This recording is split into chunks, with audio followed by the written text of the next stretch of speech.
안녕하세요. 가상화폐 전문 방송 오늘의 코인 시간입니다. 네, 오늘은 흰 이슬이 맺힌다는 백로죠. 백로에 접어들면 맑은 날이 지속된다고 하던데요. 가상화폐 시장에도 맑은 날이 지속되길 바라며 우선 이 시각 국내 주요 가상화폐 가격 시황 알아보도록 하겠습니다. 9월 7일 오전 9시 기준입니다. 국내 주요 가상화폐 가격 시황 알아보도록 하겠습니다. 비트코인이 507만 500원으로 전날 대비 1.05% 상승했고요. 이더리움이 37만 2천원으로 전날 대비 2.31% 상승했습니다. 비트코인 캐시가 70만 8,500원으로 전날 대비 1.80% 상승했고요. 리플이 254원으로 전날 대비 1.60% 상승했습니다. 라이트코인이 89,100원으로 전날 대비 8.10% 상승했고요. 모네로가 13만 5,050원으로 전날 대비 1.04% 상승했습니다. 이더리움 클래식이 2만 1,270원으로 전날 대비 6.78% 상승했고요. 퀀텀이 12,970원으로 전날 대비 7.99% 상승했습니다. 9시 기준 모두 상승세를 보이고 있습니다. 글로벌 가상화폐 시장을 분석해줄 송문선 애널리스트 나와주셨습니다. 안녕하세요. 안녕하세요. 반갑습니다. 송문선입니다. 네, 전문가님, 제가 어제 엔비디아 주식과 비트코인 가격에 서로 연관성이 있다는 말을 들었어요. 이게 무슨 말이죠? 네, 그게 무슨 말인가 하면은 바로 우선 엔비디아는 컴퓨터 그래픽 카드의 머리에 해당하는 바로 GPU를 만드는 회사예요. 근데 엔비디아 주식과 비트코인의 가격 그래프를 보면은 서로 상관관계가 있다는 것을 바로 알 수 있습니다. 그래프 보도록 하죠. 이 엔비디아 주가는 2014년 20달러에서 지금 170달러 이상으로 올랐습니다. 그래서 비트코인 광부가 그래픽카드를 채굴용으로 주문하면서 주가가 크게 오른 것으로 나타납니다. 근데 이제 엔비디아의 가상화폐 채굴을 그래픽카드 출시 이후와 비트코인 그래프의 상승 곡선이 많이 닮아 있죠.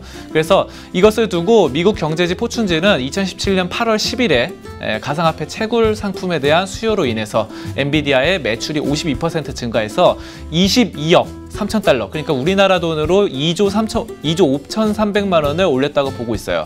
제가 한 가지 확신할 수 있는 건 이런 시장이 4차 산업혁명이랑 관계가 있어서 연관이 있어서 가까운 미래에 상상할 수 없을 정도로 커질 것이란 겁니다. 그래서 비트코인과 엔비디아의 상승은 우리에게 새로운 경제 모델을 제시하고 있는 것 같습니다. 자, 그러면은 하루 동안 일어났던 것들 가격적인 부분 차트를 보겠습니다. 네, 하루 동안에 일어났던 상황들 점검해 보도록 할까요?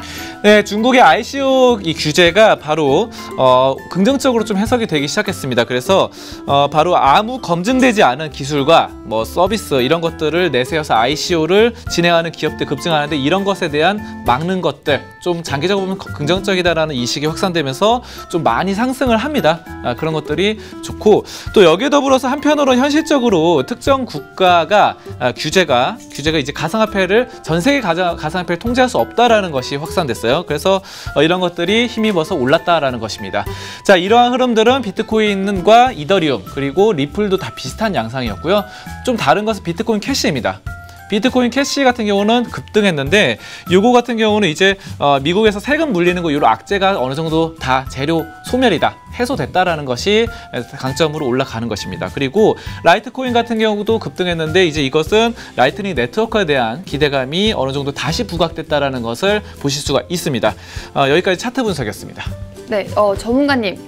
연방준비제도의 부의장의 사임은 가상화폐 시장에 어떤 영향을 미치게 될까요? 네, 스탠리 피셔 이 부의장이 사임을 하는데 이제 이것이 일단은 시장에 큰 영향을 미치지 않았어요. 하지만 이제 앞으로 연준이 인플레이션 부진에도 이 바로 정책 방향을 통화 정책 방향을 어떻게 할 것인가가 중요한 거고요.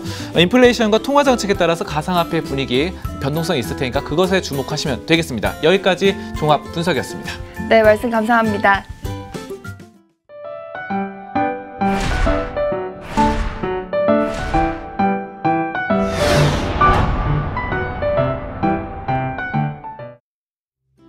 네, 오늘의 비트코인 날씨에서는요, 맑은 소식 하나와 흐린 소식 2개가 준비되어 있습니다. 우선 흐린 소식부터 만나볼까요? 사이버 범죄자들이 올해 피싱 사기로 2억 2,500만 달러 상당의 가상화폐를 절도한 것으로 조사됐습니다.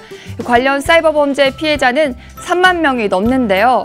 이 과정에서 약 1억 6천 달러의 자금을 모으는 ICO가 진행됐습니다.